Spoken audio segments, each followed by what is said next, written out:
ربنا ظلمنا أنفسنا وإن لم تغفر لنا وترحمنا لنكونن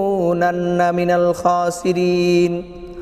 ربنا آتنا في الدنيا حسنة وفي الآخرة حسنة وقنا عذاب النار ربنا لا تزغ قلوبنا بعد إذ هديتنا وهب لنا من لدنك رحمة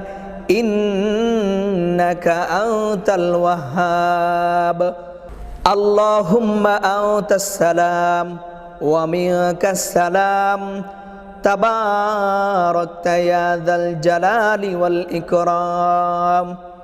رب ارحمهما كما ربياني صغيرا يا أرحم الراحمين يا